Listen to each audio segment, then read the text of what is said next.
Welcome to the Architect's Possibility podcast with David Bradley of Blueprint for Living Coaching.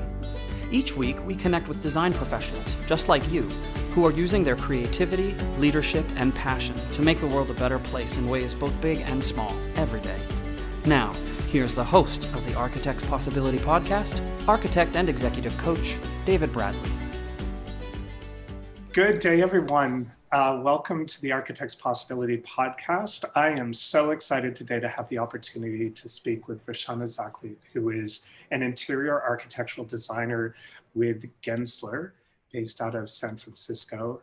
Rashana has over 16 years of experience specializing in luxury hospitality design. She's a graduate of California State University of Long Beach with the BFA in interior architecture. And she has been at Gensler now for almost 10 years after spending close to 7 years, over 7 years at the globally recognized hospitality design firm WATG. So Rashana, thank you for being here. Welcome. It's really great to have you on the podcast. Thank you for having me. I'm happy to be here. So thrilled to have this conversation, and I think a really timely one. Given the focus of all of your work in the hospitality industry and everything that's been happening in this past year with the coronavirus, obviously it's kind of the big elephant in the room that we can't avoid talking about. I'm curious what you can share with us about how your experience has been as a designer in that industry this year within that particular sector. And what can you share with us about your experience? I feel like it's like where do I start with the sharing? It's been definitely the most interesting year of my career and the world really. And I think for me, it's been actually really interesting in a lot of definitely some negative lights, but also some really positive ones and a lot of silver lining moments that I learned from my clients. So I think just maybe going back to, when this all happened in March, or when it really kind of hit and we were all on lockdown in March, all the work that we were doing, essentially just a complete halt. So, the work that I do in the San Francisco office and with my team is primarily domestically based, but as a firm, we're doing, local work domestically, and then obviously a lot of international work. So I think just very immediately, the firm really felt the impact. And I run the hospitality studio specifically. So hotel world, I think, and hospitality was one of the hardest hit industries. Anything food and beverage, obviously travel and aviation, our aviation team, oh my gosh, I can't even tell you how, just looking at the size of those teams in the beginning of the year and the optimism around the work that we had for the year. And then come March, it was pretty devastating. So we spent probably the spring and the summer, unfortunately, having to do some cuts, and our clients were also having to do cuts. So a lot of our client contacts in the developer and operator world were we were all going through the same thing. The interesting thing about going through a financial crisis and a pandemic at the same time that your clients are going through it, it's a lot different than what happened in 2008, because all of a sudden it brought everyone down to this very human level, and it kind of was like the great equalizer, and it really still is. So I have to tell you, and this sounds cheesy, but you know me, I'm a little bit cheesy. It really actually brought our teams closer to our clients. So the very first thing that we were doing over the summer is we started to host. We were like, how do we connect with clients when we can't eat with them? We can't take them out. We can't take them for a cocktail. What the hell do we do, right? So Right. everybody got on these virtual platforms.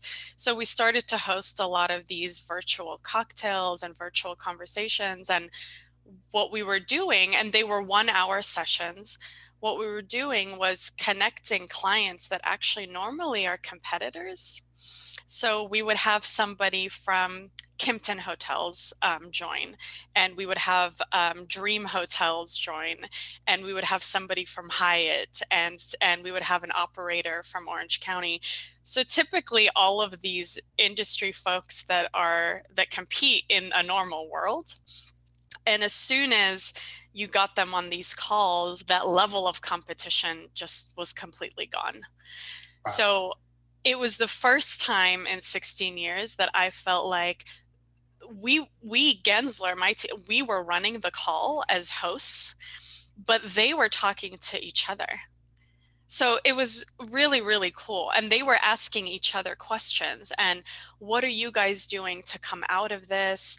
What are you doing with your teams to the teams that are left over? You know, we heard you had furloughs and layoffs. So it was just this like really incredible human moment in that we were no longer competitors, but we were all looking at each other like, how do we survive this year together? And how do we keep the industry moving? So it was, I mean, again, it's super cheesy, but I'll never forget that. And it's still, I mean, it's still holding true today, and it's still happening. The calls have gotten a little bit less just because of naturally Zoom fatigue, but I'm telling you, Right. the open, transparent conversations that we've had with our clients, it's been really nice to see. That's really Um, amazing. It I sounds know, like it's very cool. it sounds like the pandemic actually created an opportunity for collaboration and community that didn't Big exist time. before. Big time. Yeah. Wow. Wow. And when you're in, I mean, the industry that I'm in, I always say this, and it's the reason I fell in love with it and stuck with it for so long. And honestly, I probably will be doing hospitality for the rest of my life in some shape and form. Um, but once you're in this business, it's a small industry, and the people that are in it, like they love it. They absolutely love it. They're obsessed with it. They love food and beverage. So there's a lot of passion behind wanting the businesses to survive, you know, so absolutely collaboration. And I think, um, you know, it was, it's been sort of interesting because I've had to tell others that maybe aren't in the industry, and we're reading the news and we're like, oh my God, you know, hospitality and travel is dead. And when I talk to my peers who were in that world, we're like, no, it's absolutely not dead. It's actually going to come back even better than before. Um, our industry, for some reason, has always been a little bit behind some of the trends. So, you know, we felt like once this kicks back into gear, which we're actually starting to see signs of in the last few weeks, and I could talk a little bit more about that, um, it's going to force people to do things uh, in a different way.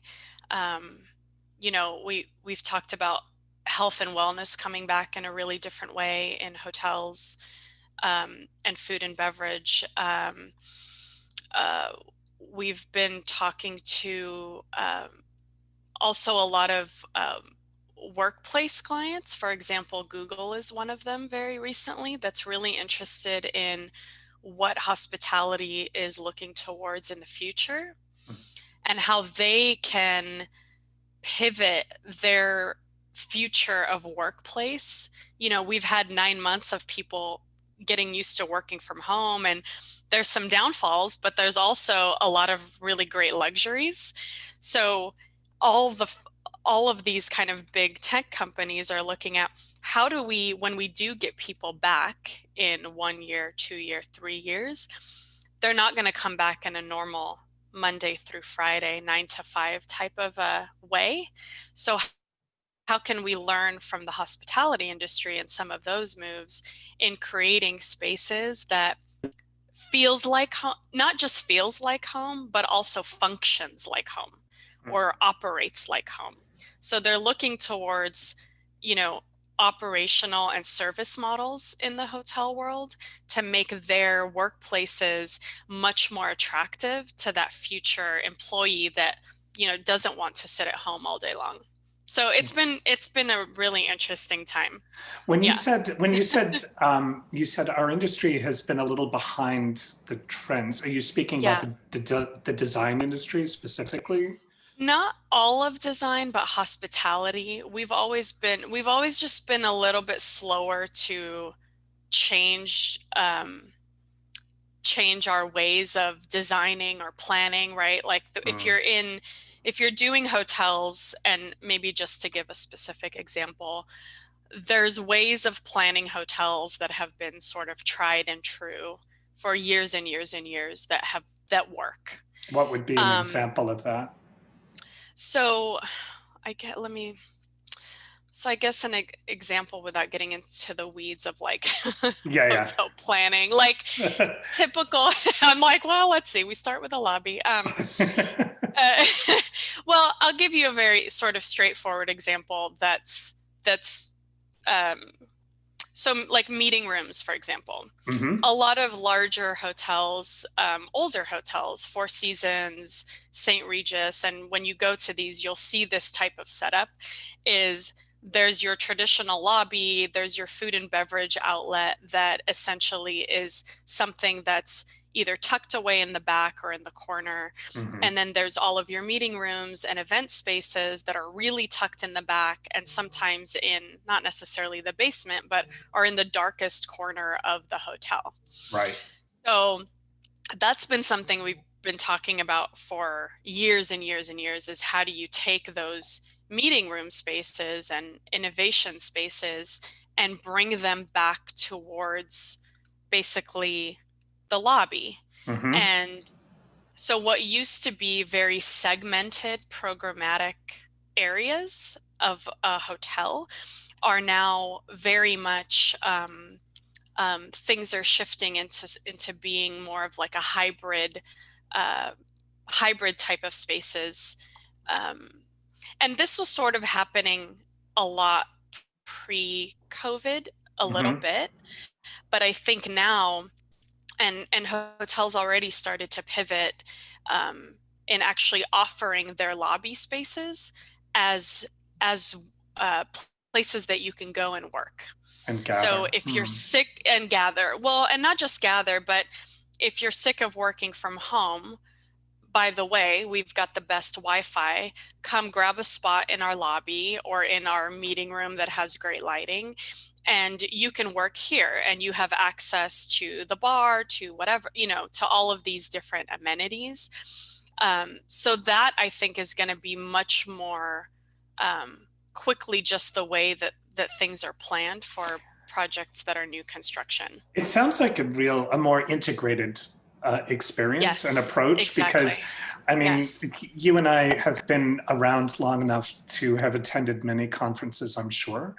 Yeah. And I think maybe the worst experience as a conference attendee is feeling like you've been warehoused into this Right. anonymous, horrible, Cold. cavernous, cold space that Exactly. occurs as more of an afterthought, Yeah, sort of, oh, we've got to have meeting space, so we're just going to kind of shove it in the back and exactly. make it really just dismal. Right. Right. Yeah, So it it's sounds like depressing. this has been maybe an opportunity Yeah. to call the hospitality industry forward and Yes. put them on the cutting edge as Yeah. opposed to being reactive, more proactive in thinking Yeah. about offering services and space and Yeah. experiences to people. Yeah, absolutely. Uh, Yeah. so cool.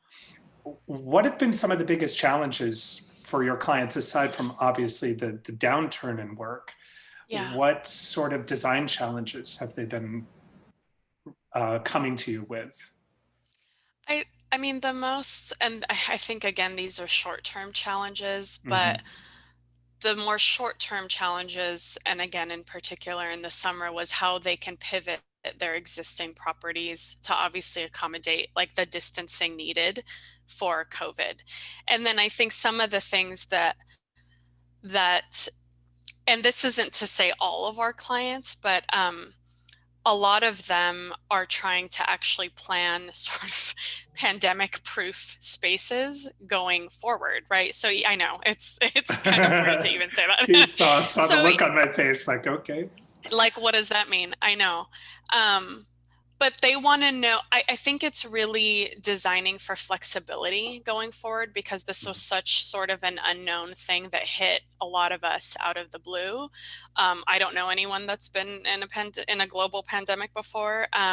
So they're looking at things like, take the guest rooms, just the very typical guest room. It exists in every hotel, regardless of boutique size hotels to larger ones, but they want to know how they can get the trust of customers back to staying at their hotels overnight in the future without stripping the parts about the experience that actually really make it exciting for people to travel. So, I think the big freak out when this first happened was like, oh my God, we have to make our guest rooms completely sterile. We have to take out anything that's really difficult to clean. We have to almost make it, I think the fear was like our rooms are going to start to look like hospitals. We have to So that distribute was like, biohazard suits for every guest that right, comes in, right? yeah, Yeah, exactly. yeah. And our clients were, I mean, literally my Lowe's client in New York was like, we were getting ready to work with them on renovations and the projects went on hold. And he said to me, Rashana, right now I have to distribute masks. If I have, for the hotels that remained opened, which were few, I have to give them a COVID kit just to make sure that they feel like they can feel comfortable staying. So they had to reallocate funds that normally would go to renovation and FF&E and design to keeping guests safe, and Right. also to making sure that the back of house service and the maids and anyone that were cleaning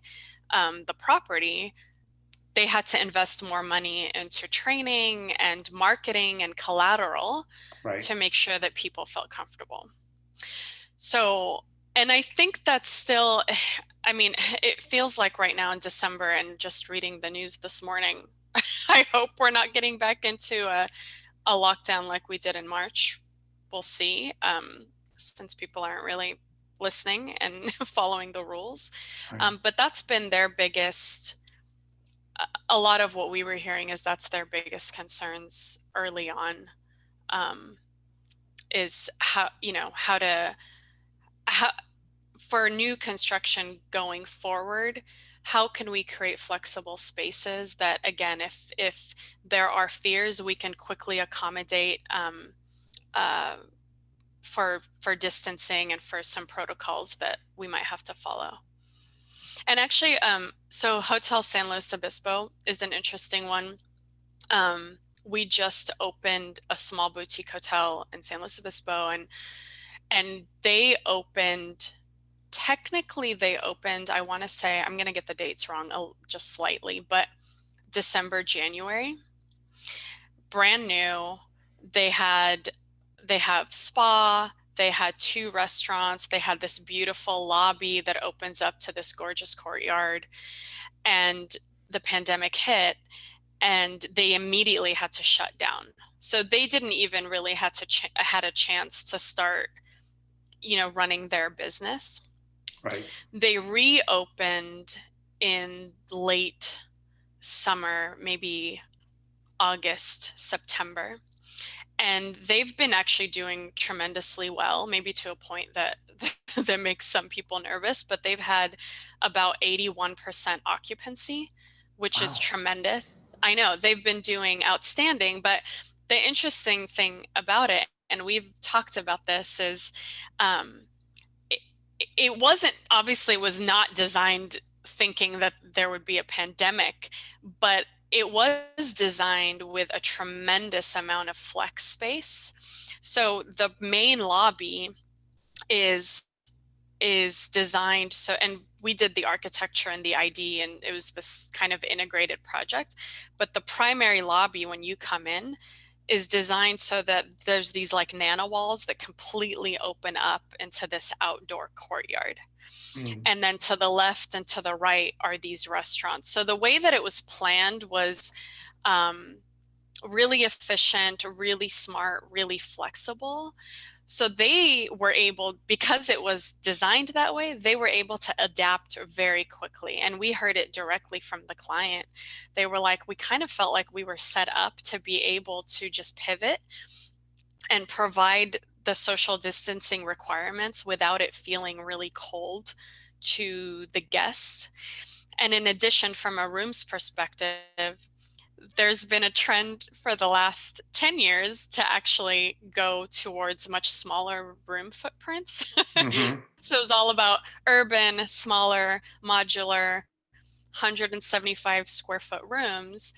Hotel Slow doesn't have small rooms. So their rooms are actually much more generous, I'd say 250, 300 square feet. So accidentally, their rooms are also have a little bit more wiggle room, have a little bit more space to also make people feel more comfortable. So I think there's going to be a little bit more of a trend going the other way in the future, where I think rooms are going to start to expand a little bit, and people are just, it's an invisible thing, the virus, but people definitely associate the amount of space that they have with being able to avoid it, right? It occupies a mental space for people, absolutely. Exactly. Yeah. Yeah. Right. Yeah. Wow. You know. What have been some of the challenges? You're a studio director at Gensler for the hospitality and design studio. What have been some of the leadership challenges that you've run into over the last year? Oh gosh. I think, well, the leadership challenges for me personally. So, and you know the details of of my life and career, but I've been in this studio director position for about 5 years now. And so in '08, I was not in a management position, and I did not have to make any difficult decisions about my own staff. And to me, my staff is literally an extension of family. I mean, they are my work family. So, Tom Bram is my co-partner running the hospitality studio. And thank God he's been through this before, because he was my really like saving grace and just calming me down. We had to make some tough decisions, like every other company has. And, we lost some really great talent this year. And so, even like talking about it, that's tough. And I lost a lot of sleep over it. So that's been the biggest challenge. I think though, it's interesting. So we have 10 studios in the San Francisco office. It did a different thing for the management teams. So there's obviously multiple studio directors. There's about 2 studio directors per studio. What it did for on the management side is, because we were all going through having to look at our individual businesses and, make adjustments, it kind of brought the management group together a little bit more closely. So there was a lot more camaraderie and bonding between the leadership teams, in that you weren't going through what you were going, Tom and I weren't going through what we were going through alone. We were going through it with our partners. It sounds parallel to the experience you had with the clients who were competitors, right? Coming back in. Completely. Really fascinating. Yeah. How do you keep present to the possibility for the staff that you have left, your team that's remaining? I know, and you and I have spoken about the challenges, of course, of having to make the tough decisions with regards to staffing. Not only do you have people that you've had to let go or support them in transitioning somewhere else, but then you're left with staff who are likely somewhat shell-shocked. feeling Yes. sort of Nervous. nervous, frightened about the future. Yeah. And we started Yeah. this conversation with you saying, hey, hospitality is going to come back, and it's going to come back Right. better, stronger, Right. healthier. Yeah. How do you convey that sense of possibility to your staff and to your team? A lot of communication. So, and that has been, I mean, it's a challenge to do it virtually, right? Because you can't give them that like physical, you can't hug them, you can't tell them it's going to be okay in that sense. So Right. we really increased the amount that we were communicating to the staff holistically, a lot more team meetings. And I think really, they're all adults. I think it was not just communicating that, hey, everything is going to be rosy. They're smart people. They read the news. It's sort of like, don't give them the story like that everything's going to be great in 2 weeks. And I think it really forced Tom and I, and I'm sure other leaders, to just be really transparent with the team. Yeah. And just say very honestly, this is an unseen predicament. There was no way that we could have planned. There was no way that we could have lined up a list of clients to overcome the projects that were going to go on hold. And I think really letting them know, listen, we're going through this with our clients. We're going through it with the world, frankly. And just being really honest with them, and also being really honest with them about the things that we were doing, and how hard we were working to try to help our clients and bring in the work to keep as many of them together, and to keep the team together as long as possible. Nice. So, and then on the really specific side, we, Tom and I, and we're still doing it now, we've got 3 office hours that we've integrated into just our week. Every single week, and they're just 15-minute sessions where anyone can jump on from the team. We've got a 23-person group now. Anybody can log on and talk to us, and it's an open session, whatever's on their mind. It could be work, it could be timesheets, it could be, I'm stressed out and I don't freaking know what to do, whatever it is. Right. So we've got this like open door policy, and I think that's been really nice. For the summertime, it was actually, it's dwindled a little bit now because I think people have just gotten used to the way of working. But that's been really good. So communication is like in big bold letters has been the trick. Yeah, and it sounds like not just communication, but transparency and authenticity, and a lot of compassion at the same time too. Yeah. Really, you mentioned the human aspect of it. Right. Exactly. Well, I think people read through, if you're trying to give them this like rehearsed response to what's happened, they read through it. And again, we run our business like a family. So just telling them very openly and honestly, we've lost a couple of people, but we've also been able to keep a lot of people, and we plan to keep and work our darndest to keep all of you, so that we've got the whole team together when we come out of it. Right. So they understood. What's been the gift for you out of this whole pandemic? Besides working from home, I've been the crazy one that enjoys working from home. What do you like about it?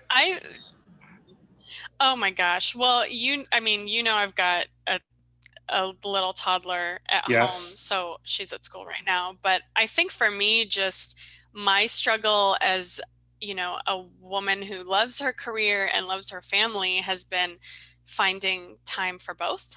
Yeah. And some of the situations with the no school definitely made working from home a little bit challenging, but I feel so lucky that I've had way more Zoe time than I could have before. So I'm super, and I know that there's a lot of parents out there that feel the exact same way as I do. And there's a pros and cons for sure. I mean, there's moments where I'm like, oh my God, somebody take her, move her, whatever. I think the equal parts home and work have been really great. I feel more balanced. So that part has been great. And the commute, I mean, everybody's going to say that. Like, I had a 1-hour commute before, and now I have a 5-minute walk to my kitchen. Right. So that's great. Right. Well, it brings me back to what you shared before about how workplaces like Google and some others are looking to actually start functioning more like a home or a home office. That's going to be really fascinating to see how many people, and I think I've seen some stories about this too, like, yes, it's been a tough transition for some people, and a lot of businesses are looking at actually letting go of their office space because people have found that there are both challenges but also some really great benefits to working from home in terms of work-life balance and a shorter commute. And you've got to find that space where can we have it all, where we get to commune with other people and yet still be efficient and effective in our jobs, balance with our families. It's going to be really interesting. What's ahead for you in 2021? What are you looking forward to, or what are you excited about? You know, I am excited about this pivot in the way people are going to be working. I think it's opened every big mega company his eyes towards the fact that people can be really successful with a flexible work arrangement. So, you know, and you and I have talked about this a lot. I mean, it literally, I think has just peeled the eyes back of anyone that has questioned the ability to do it. I mean, we've really, Gensler and other firms, we've been able to really just pick it up, and we haven't dropped the ball on any deliverables or anything. I mean, we were just, thank God for technology. It's been tremendous. So, you know, our company's already talking about it is, of course, there'll be a return to office, but there's going to be a lot more flexibility. And it's going to hit different demographics different, right? There's people that we have, that are sharing apartments with, you know, 2 and 3 other roommates that are like, get me back in the office. I cannot do this. This is hell. So there's, you know, there's definitely a desire for several people to come back, but there's also others that some of them fall into my group where, you know, we've got young families, and we need more flexibility, and it's not going to impact the ability to perform well at work. So I think it's just, I'm looking forward to being able to have way more balance and being able to call the shots on like a holistic work-life way of living. I'm excited about that, definitely. This may put you on the spot, but I'm curious. That's okay. Well, no, it just crossed my mind. What would be your criteria personally for traveling and staying safely in a hotel or in any kind of a hospitality setting? Like, what are you looking for personally as a assurance that you'll have a good experience and be safe and enjoy yourself? Gosh, that is actually an excellent question. You know, I think for me, it's not the staying at the hotel that actually scares me. And I think maybe just being so close to the industry, I absolutely believe with all my heart that, and I think even pre-COVID, there were a lot of things that hotels did operationally to maintain cleanliness and to, you know, to sort of, I don't have any fears with staying in a hotel, frankly, I don't. I think my fears actually lie in the transportation piece of it. So, you know, going through an airport with X number of people, I've never been a fan anyways. So this whole situation, it's just not an enjoyable experience. So I think for me, my criteria actually, and maybe just also the family factor, is if I don't have to get on an airplane and if I can achieve something virtually, I'm going to probably look at those options first. And I think even now I'm way more conscious of my, footprint on the globe. If I don't have to get in a car, if I don't have to get on an airplane, if I don't have to spend X amount of dollars to have a successful meeting, I'm probably going to request that first. And I think clients are going to, and already are talking about that, is listen, if we don't need to spend $10,000 to fly your team over to meet our team and we can do it like this, there's a lot of cost savings there. Sure. So, I think I'm going to be way more demanding coming out of this. I understand. Yeah, I attended an online conference towards the beginning of this pandemic. It was a 3-day, and it was all on Zoom. And I've had clients as well who have attended conferences where they've started having these discussions about the economic impact and how do we start meeting more virtually, both from a carbon footprint standpoint and a health and wellness standpoint. So it's really going to be challenging, I think, for hotels and conference spaces to make that switch, and probably going to involve reinventing the concept of mass gathering and conventions as a whole. It's going to be very fascinating. You hit it right on the nose. Yeah. It's going to take a lot of creativity. And I'm convinced that you are one of the people who's going to make it happen. So, Rashana, hey, thank you so much for this conversation. This has just been lovely, and I really appreciate the wisdom that you bring to the topic. It's really timely. I really acknowledge you for everything that you're doing with Gensler and helping to keep us safe and having a great experience while we're out and about. So thank you so much. Thank you so much. This has been a lot of fun. Thank you. Thanks for joining us this week on the Architect's Possibility podcast with architect and executive coach David Bradley, produced by Blueprint for Living Coaching. If you found value in the show, be sure to give us a rating on iTunes and share it with an architect you know. Remember to tune in next week for our next episode of the Architect's Possibility podcast. Until then, keep celebrating the possibility in your life and make it a wonder-filled day.